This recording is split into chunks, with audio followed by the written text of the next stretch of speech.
Eu queria voltar um pouquinho só no seu episódio do seu despertar com a ayahuasca. Você comentou então que você era do movimento estudantil, que você acreditava na Revolução Armada e tal.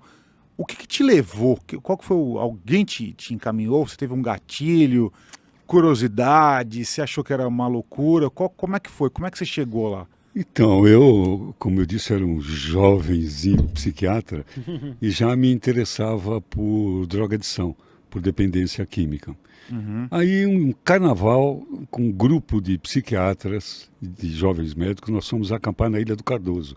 Aí uma pessoa falou que lá no norte, uma amiga que era patologista tinha bebido um chá em que as pessoas que eram tinham alucinações, visões, mas não perdiam a consciência. E eu fiquei muito interessado. Só que era uma coisa distante, tinha lá no Acre só.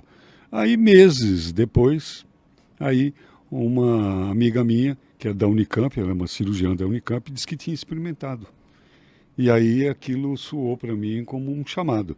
E eu falei, olha, eu estou querendo experimentar. Aí. E como eu trabalhava com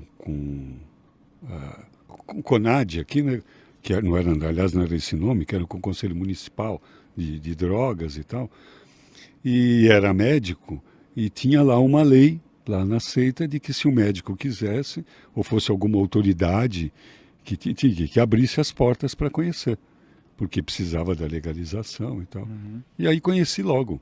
E quando conheci foi uma experiência fantástica para mim.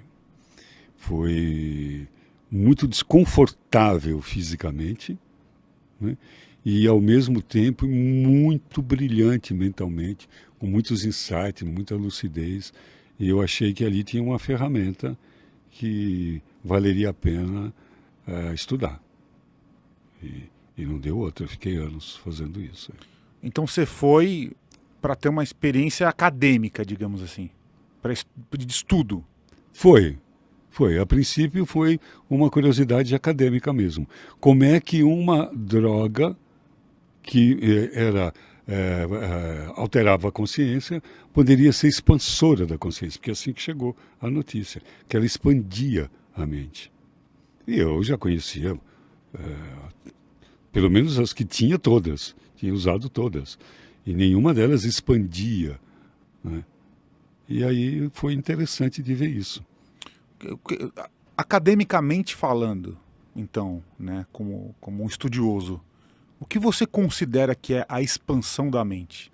Olha, uma das coisas que mais tem recrudescido hoje é a medicina psicodélica.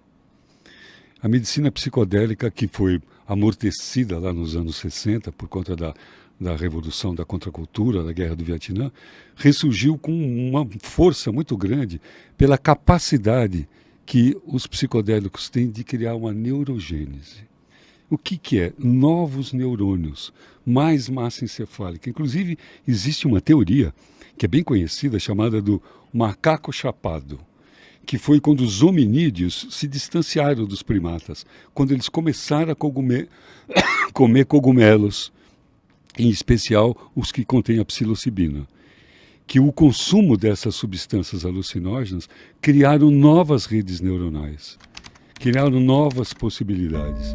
Então essas substâncias vieram para criar novas redes neuronais e com isso novas consciências, nova consciência, nova maneira de enxergar a realidade. Um dos perigos do movimento psicodélico foi que o movimento hippie, quando eles começaram a beber, a tomar o LSD, começaram a criar mais consciência, se negaram a fazer parte daquela cultura de guerra. E aí lançaram o lema paz e amor, era o que interessavam para eles. E aquilo foi confundido, ou propositalmente taxado, como improdutivos, porque eles traziam a contracultura, porque tinham mais consciência. Então, literalmente, o movimento dessas substâncias, cientificamente, elas aumentam as possibilidades de sinapses, de compreensão. Quem já bebeu sabe de um sentimento que é muito forte de pertencer, que isso com qualquer alucinógeno pode dar. de pertencer, não de isolamento como nós estamos, de pertencer ao todo. E que é um sentimento que, com palavras, fica muito reduzido para poder explicar esse sentimento de pertença. Porque é um sentimento, é uma epifania. É um sentimento que, como eu disse, as palavras vão resumir e não vão definir. Mas de um sentimento de fazer parte de Deus. E isso, existe um mecanismo no cérebro responsável por isso. Isso não reduz a experiência espiritual, mas só confirma que no cérebro existe um pedaço do cérebro que ele é para evocar Deus, o sagrado, que existe só nos seres que têm o córtex pré-frontal, aí, que são os seres humanos. Então, por exemplo, um dos choques de consciência para a humanidade, existe uma teoria muito louca de um cara que estuda manchas solares há muito tempo. E que ele diz que essas manchas solares, elas podem mudar a frequência eletromagnética do planeta e imediatamente despertar determinadas propriedades que são consideradas paranormais, que são absolutamente adormecidas. E por conta dessas manchas solares, isso começar a despertar. Então pessoas, de uma hora para outra, no mundo inteiro, começar a ter o dom da telepatia, de se comunicar, sim, sem palavras, de prever futuro, de administrar tempo. E juntamente com isso, vem um choque dentro desse cérebro pré-frontal, do córtex pré-frontal, ativando o senso de ética de todo mundo. Nesse mesmo momento, pode haver um bug eletrônico em que todas as dívidas desaparecem. Então imagine se de um momento para outro, uma mancha solar fazer com uma confusão, um bug em que ninguém mais deve para ninguém e que todos foram acessados no cérebro, o seu centro ético. Todo mundo absolutamente ético e ninguém deve mais para ninguém. Resolveríamos o problema de miséria, de falta de recurso do mundo. Então, por isso que eu digo que a revolução está dentro. E o fato de ter uma coisa já identificada, que é no córtex pré-frontal, que quando estimulada dá um sentimento de gratidão, dá um sentimento de pertencer ao corpo de Deus, isso não diminui. O fato de ter uma experiência, um pedaço do cérebro responsável por isso. Isso só confirma que, como nós estamos encarnados, somos esse conjunto de células, precisamos dessa química para reagir a essa realidade que é muito maior do que a tridimensionalidade. Quando você falou que a sua primeira experiência com a ayahuasca fisicamente não foi boa, o que houve? Um vômito? Sim, muita catarse física. Dor? Não, vômito, diarreia. Não tinha um buraco meu que não vertia gosma. Entendi. E a cabeça a milhão. Aí você, a princípio você falou, putz, fiz uma baita besteira tomando isso aqui ou não? Você já estava... Não, eu queria arrumar um jeito de melhorar daquele mal-estar para poder aproveitar aquilo. Porque, de fato, eu bebi um copo grande e não senti nada. E aí as pessoas me perguntaram se eu queria beber outro copo. Eu, cabeçudo, né? Falei, claro, quero beber outro copo grandão. E aí, quando bateu de uma maneira que o meu corpo não tinha estrutura para aguentar aquilo. E aí foi um verdadeiro divórcio. E demora o tempo que você diz, eu não sei se você lembra, assim, a hora que você bebeu demorou o quê? 20 minutos, meia hora, uma hora? Para bater? Para bater, um martelão na cabeça. Uns de 20 a 40 minutos. É um tempo bom, né? Dá para duvidar. Você bebe, nada. E aí tem música. Entrou, né? Tinha música, e umas músicas assim meio esquisitas, e umas pessoas meio estranhas, e eu meio, que lugar estranho. E aí comecei eu me sentir estranho. E aí comecei a me sentir estranho, porque eu não estava no normal e tal. E aí era muito interessante. Eu tinha uma coisa que a gente chama de sinestesia. Eu via as músicas. Assim, o som tinha cor, ele tinha forma. as músicas faziam um sentido, que eram ícaros, que eram hinos, que eram chamadas. Eu bebi na União do Vegetal e que eram chamadas.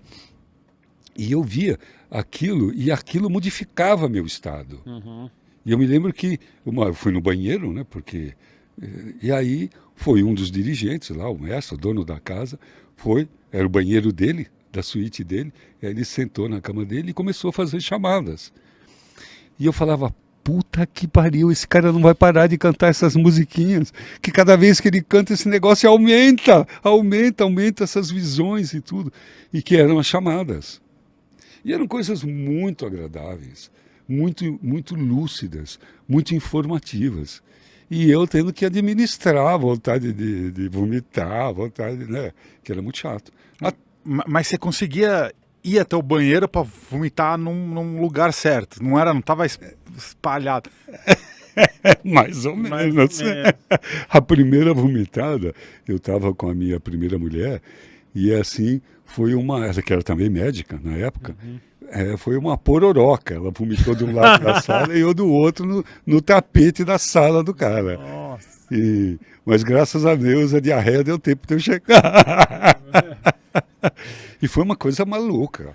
Assim. Mas foi uma cena bizarra. Foi você e a sua ex-mulher jorrando um no outro, assim? Numa sala. Golfada. Mas golfada. Manja aquela vomitada do Exorcista, só que em vez de verde, marrom. E de chato mesmo. Porque é uma coisa interessante. Porque algumas pessoas têm medo de passar mal. É diferente. É uma limpeza, né? Pelo limpeza. Que você está tirando a podridão que habita. É um expurgo. É um expurgo. Isso. No Peru é tido como purga. Purga. E é assim que você tem que purgar. Se você bebe ayahuasca no Peru e não vomitar e não passar mal, as pessoas vão ficar frustradas e vão te dar mais até você purgar. Porque precisa. Mas acredito que, sei lá, vou chutar uns 90% das pessoas que passarem por esse primeiro estágio vão parar ali. Me deu caganeira, vomitei, não quero isso aqui pra mim não, porque tá associado a uma coisa meio ruim, né? Não, mas depende, como eu disse, pra mim, apesar do desconforto físico, era maravilhoso o que eu estava vendo. Você tava... Eu estava em processo de psicanálise, eu já estava há 4 anos fazendo 4 sessões por semana. Sim. Eu fiz formação psicanalítica, você tinha que fazer. Tudo que eu ganhava ia para o psicanalista. Estava cheio de travas ali. De repente, naquele dia, destravou tudo. Tudo. Compreendi um monte de coisas sobre a minha vida, sobre os meus processos. Você queria se livrar daquilo, né? Dos efeitos físicos para poder aproveitar a parte mental e espiritual, né? E logo depois aconteceu. Depois que eu vomitei e tudo, aí depois foi só maravilhas. Que aí esgota, né? Aí só, já vomitou o que tinha que vomitar. E aí pronto, me livrei daquilo. E aí pude compreender um monte de coisa ao ponto de dizer, olha, eu vou estacionar meu barquinho aqui por algum tempo. E fiquei anos ali, aprendendo.